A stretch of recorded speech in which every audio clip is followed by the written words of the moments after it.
No ar, a sua rádio de bolso, a rádio no seu celular. Olá, ouvintes, começa agora mais um programa Rádio de Bolso. Hoje, 6 de março de 2024. O nosso programa começa com o destaque de uma data de grande importância para a conscientização, para o fim do preconceito, que é o dia 21 de março, o Dia Nacional e Internacional da Síndrome de Down. O dia de conscientização, celebração da diversidade e da pluralidade. A luta contra o preconceito e pela quebra de estigmas, estereótipos em relação aos portadores da Síndrome de Down. A Síndrome de Down, lembrando, né? Ela é a ciência já mostrou isso muito bem, é fruto de uma das alterações genéticas mais frequentes nos seres humanos. Mas as pessoas, obviamente, elas conseguem ter independência, se relacionar plenamente com todo mundo e ensinam muito sobre humanidade. Então tá aí, é mais uma forma de engajamento da sociedade para que a gente tenha mais diversidade, mais respeito a essas diferenças, né?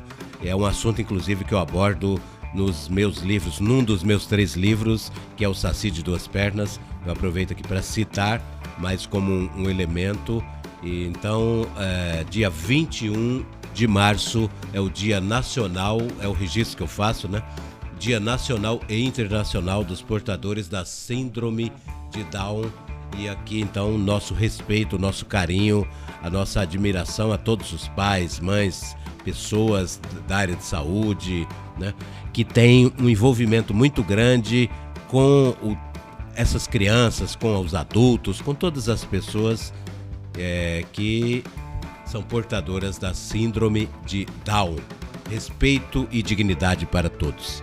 Nosso outro assunto é política e tem a ver aqui com a proximidade. No próximo domingo, dia 10 agora de março, ocorrem as eleições legislativas lá em Portugal. Então, Portugal, país lá da Europa, que todo mundo conhece muito bem, né? Realizará suas eleições históricas, eleições legislativas históricas, né? Será no domingo, então, dia 10 de março. O pleito acontece perto dos 50 anos da ocorrência da Revolução dos Cravos. Lembrando que a Revolução dos Cravos aconteceu em 1974, no mês de abril, e pôs fim à ditadura de extrema-direita dos Antônio Salazar, a ditadura salazarista lá em Portugal. Os socialistas atualmente estão no poder, já estão no poder lá em Portugal há 8 anos. Eles podem, certamente, pelo menos das projeções das eleições do próximo domingo, eles podem não formar um governo como vinha sendo formado nos últimos anos. Eles vão provavelmente ter menos cadeiras e há um risco muito grande de crescimento da extrema-direita, liderada pelo partido Chega, do populista André Ventura. Esse Chega, lembrando muito bem, inclusive quando eu estive recentemente em Portugal, esse partido ele é notabilizado e faz questão de mostrar isso, né? Pelo discurso xenofóbico, racista e pela islamofobia. Então eles vêm culpando os problemas que o país enfrenta, exatamente como acontece ao redor do mundo com a extrema-direita, né? Sempre culpando imigrantes e tem um forte teor racista também no discurso desse populista que é o André Ventura lá em Portugal. Inclusive, eu até vi uma coisa para mim inusitada quando eu estive em Lisboa e passei em Lisboa da última viagem a Portugal.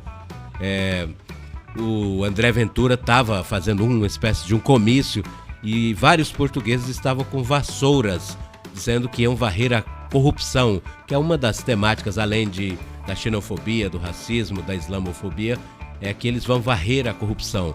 Esse foi tema, detalhe, né, só lembrando, da campanha do ex-presidente Jânio Quadros aqui no Brasil na década de 60.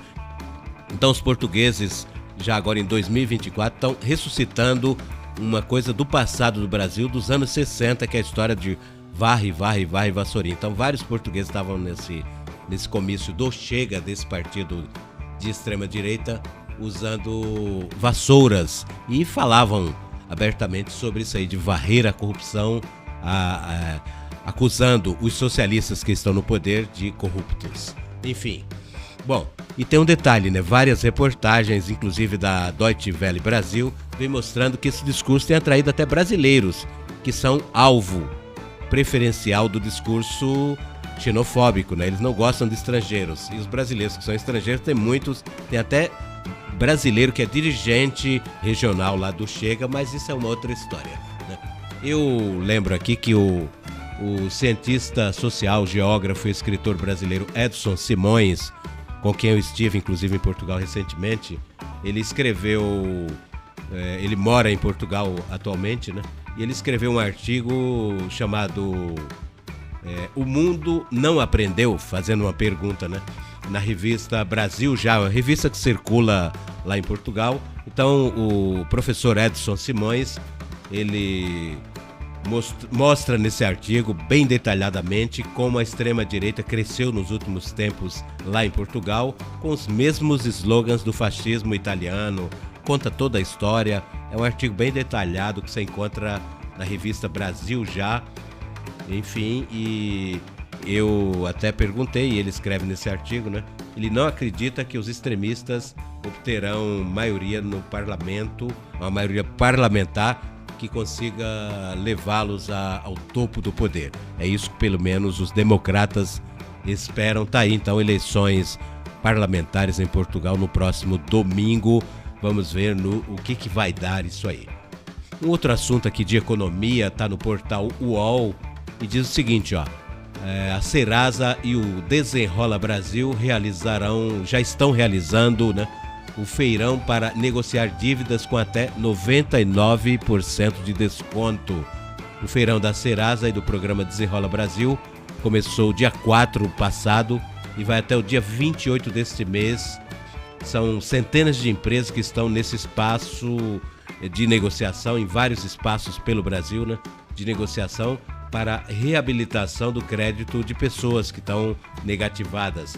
Vale lembrar que o Desenrola, esse programa do governo federal, ele fechou o ano de 2023 com 11 milhões de participantes e renegociações na ordem de 32 bilhões de reais em dívidas de brasileiros. Agora, para encerrar o nosso assunto, você vai ouvir um trechinho primeiro, né?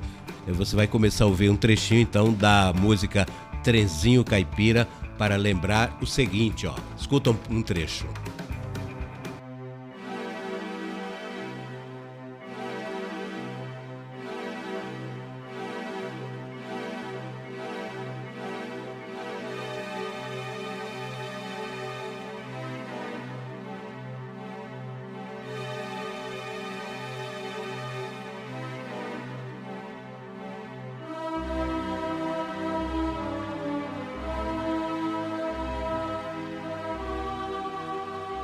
Bom, 137 anos do nascimento do grande maestro, compositor e arranjador brasileiro Heitor Villa-Lobos, comemorado ontem, os 137 anos então comemorados ontem, 5 de março, do nascimento do grande Heitor Villa-Lobos, um gênio brasileiro da música do século XX.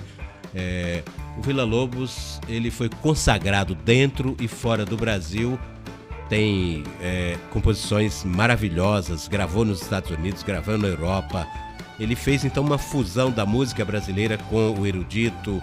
Tem inúmeras. Trenzinho Caipira é um exemplo das grandes composições do Heitor Villa-Lobos, né? Então ele as baquianas brasileiras, um clássico também. Então.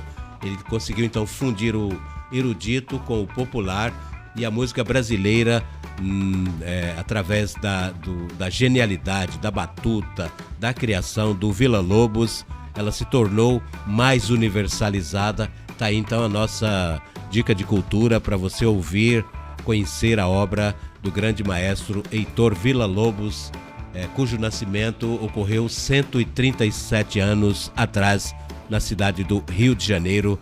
Está encerrando então o nosso Rádio de Bolso de hoje. Eu sou Djair Galvão, agradeço a audiência e até o próximo programa.